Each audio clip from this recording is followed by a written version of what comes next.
Hi, this is Sue Jackson of the Book by Book blog, and I'm here with my Friday reads. This is going to be a quick update today because, like most people, I've got a lot of things to do to finish preparing for the holidays. You can see our tree behind me. We did finally get it decorated, and we've almost got the wrapping and the cards done, so we're getting there. Okay, so first up, I have been reading The Dreamers by Karen Thompson Walker this week. This is a past Christmas gift, so I'm trying to clear my shelves of my book gifts before I get more on Christmas. Walker is the author of The Age of Miracles, a novel that I really enjoyed years ago, and so I really wanted to read her second novel, The Dreamers, and finally got to it. It's wonderful. It's just as engrossing and immersive and intriguing as The Age of Miracles was. So in The Dreamers, there's an isolated town up in the mountains of California. There's just one road in and out. There's a college there, a small college.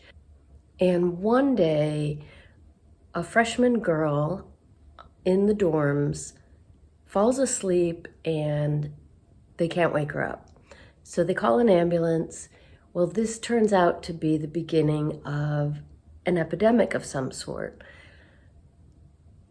Doctors and scientists have no idea what's going on, but students on this one floor keep falling asleep and not waking up. They can tell from rapid eye movement and from scans that they're dreaming, but they can't be woken. Otherwise, everything seems normal.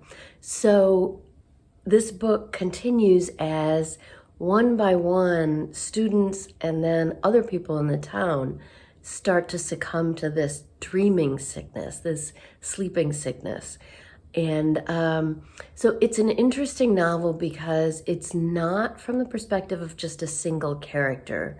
There are several main characters, and the narrative kind of shifts from one to the other with each chapter. So you get the perspectives of some of the college students, some that go to sleep and some that don't. You get the perspective of an older professor who works at the college. Other chapters focus on a young couple who both have new jobs at the college as professors, and they have a new baby, just a few weeks old.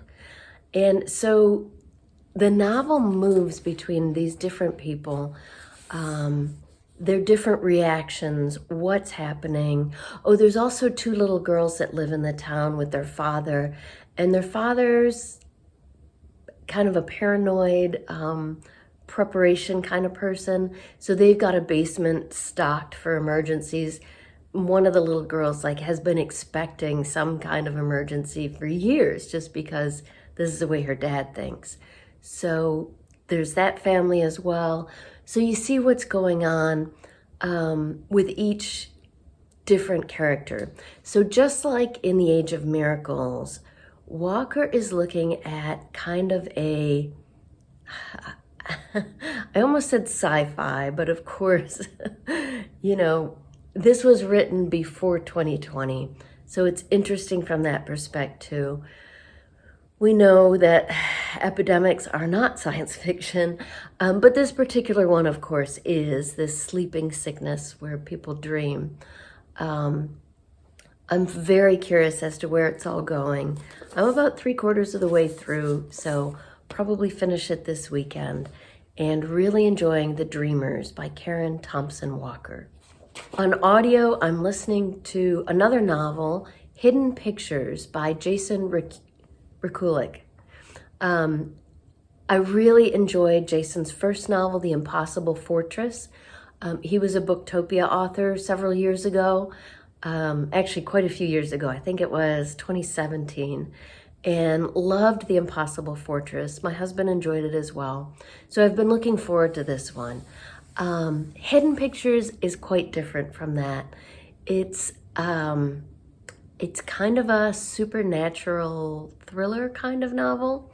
So at the center of it is a young woman named Mallory.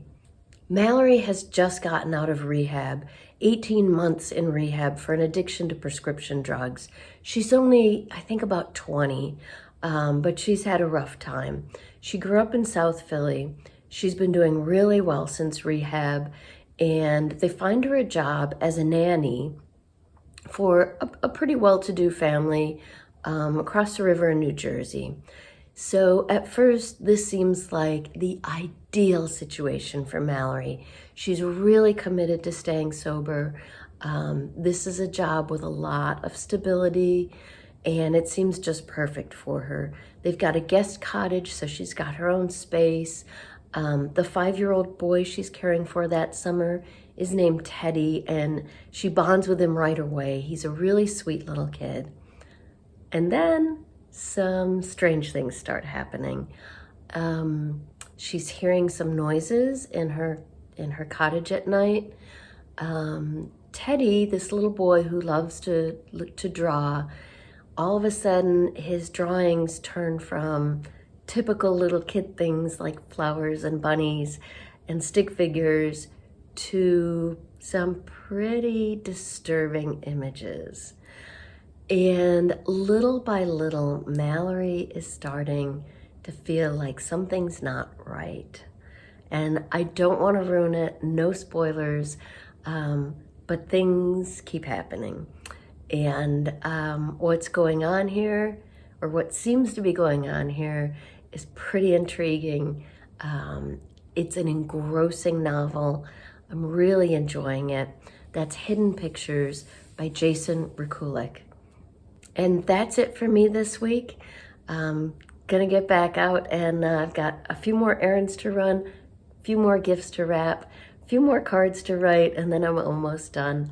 So I hope that you're enjoying the holiday season.